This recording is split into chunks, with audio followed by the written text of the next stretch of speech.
Is moving to Netflix in January. Can you take us through, like, how big a deal is this for WWE? I think this is the biggest deal of all time, to be honest. But the thing that changes the whole landscape for us is that we've been on linear television for decades now, and we've been the leader of that episodically. So to take our program and to put it on a streaming network like Netflix, it's just unheard of. I mean, to go all the way back through our history, to see where we are now and the growth that we've had, really since 2020, you know, when the world was upside down, has just really been amazing. So it's a big opportunity for us to not only showcase our product, but just what we've mastered with live television. And WWE has been a little more, like, edgier lately, a little more blood, a little more swearing than in previous years, I would say, right? Netflix seems to be particularly well equipped to allow that sort of thing. So, like, do you expect to lean more into that direction after the move? If we allow Paul to do Hall of Fame speeches nonstop, we'll definitely push that envelope. But for me, I don't know. I've always enjoyed the challenges of being PG. And no offense to our predecessors and the people who came before us and the ratings that they revolved around, but to me, it's more challenging to be able to tell these stories, and then it also allows you a broader audience to connect to, which I just really feel like is always the goal. We want to reach as many people as possible.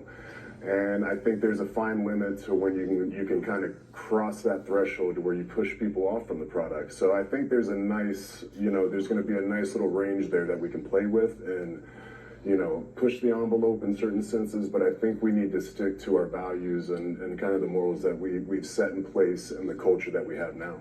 It's all storyline dependent also. Yeah. What does the story call for? There are stories on our show that call for a kiss at the end. There are stories on our show that calls for a punch at the end. There are stories on our show that calls for a level of aggression that transcends into violence. Right. So it really is storyline dependent. What is the intensity? What is the purpose? What is the theme of the story that we're trying to tell?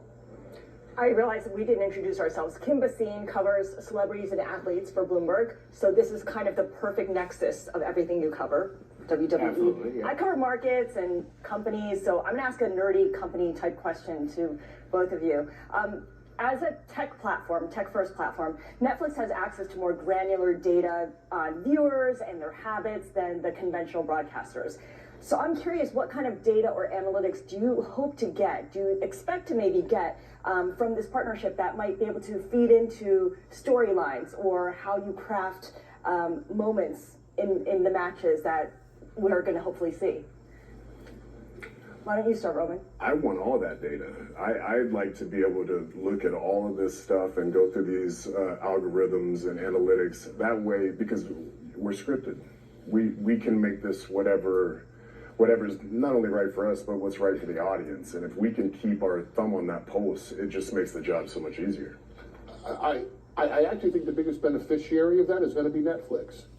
And just so that I back up what I'm saying, they just released, and I apologize to the author of the article that released it, because I don't remember where it was published, but they just released who has the most social impact in WWE. Mm-hmm. And Roman Reigns has been off social media since WrestleMania, which was in early April. Off social media since April. Who has the biggest impact on social media in WWE? Roman Reigns. And the nearest competitor was 15 to 18% behind Roman Reigns, and he hasn't posted one thing since April. The enormity of the social media impact, of the digital impact that WWE offers and its top star can offer on a global basis, can even take a streaming service and the world's biggest streaming service like Netflix and make it humble. It's a good perspective. And now WWE and UFC are together as TKO Holdings. Where have you seen the benefits of that merger, and what do you want to see WWE leveraging more of in the future from its companion brand, let's say?